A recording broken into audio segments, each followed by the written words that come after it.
Hi, this is Tom Fulmer, and welcome to the National Drug Screening video blog series.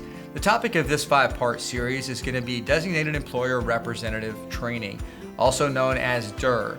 It also may be referenced as Drug and Alcohol Program Manager. The 5 parts of this series are going to focus on 1, the selection of service agents and their roles in assisting you in managing your testing program. Number 2, development of your drug-free workplace policy and distribution to your employees and to your supervisors. Then the 3rd part will be focused on implementation of the actual training necessary for supervisors in the drug testing process. Part 4 is going to focus on the management of drug and alcohol testing, the requirements, things you must do, things you must not do in that part of the process. And then Part 5 is going to discuss accurate record keeping, maintenance of records, and also what to do in the case of audit situations.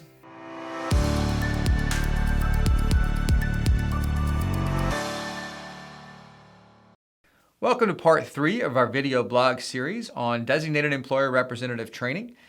And in this series, we're talking about all the different parts of Designated Employer Representative Training that you need to know to be able to effectively do your job. So the topic of today's video is going to be the implementation of appropriate training programs.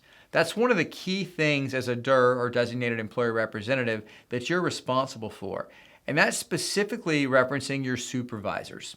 So your supervisors need to be trained to recognize the signs and symptoms of drug and alcohol misuse and abuse. They also need to very clearly understand your policy, which we talked about in part 2 of this video blog series. So the requirements, if you're Department of Transportation regulated employees, you have someone that's supervising those, they're required to have 1 hour of education on drugs and the abuse of drugs and the effects of drugs, and then 1 hour on the use or misuse of alcohol in the workplace and how that can affect your employees. Now, this is a requirement by the Department of Transportation. You may also have situations where you need to document reasonable suspicion situations when they arise. For instance, someone just saying they saw someone smoking marijuana out in the parking lot or snorting cocaine in the break room. That's not sufficient for a reasonable suspicion test. You have to have specific articulable observations about speech, appearance, behavior, body odor, and you have to be able to document those in an objective manner. That is all what's covered in the reasonable suspicion supervisor training, which is why it's so important as a DER that all of your supervisors are trained.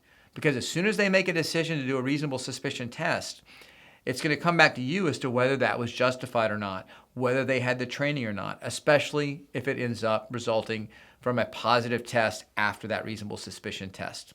As litigious as we are in this society, you want to have all of your ducks in a row, so to speak, to make sure that everything that you have done is appropriate, accurate, and you can document that.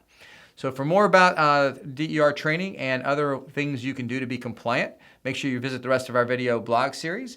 And you can see more great information on our video blog at www.nationaldrugscreening.com. Just click on the blog. Also, click on the magnifying glass if you have any questions. We have one of the most authoritative searches on the website. Believe it or not, Google is not right in most of the searches out there, but when you're talking about drug testing at nationaldrugscreening.com, you can be sure to get accurate answers. So thanks for joining us, and make sure to continue to watch this series on DERs or Designated Employer Representatives, as next time we're going to be talking about the management of the drug and alcohol testing program itself. Thanks for joining us, and we'll see you on the next video.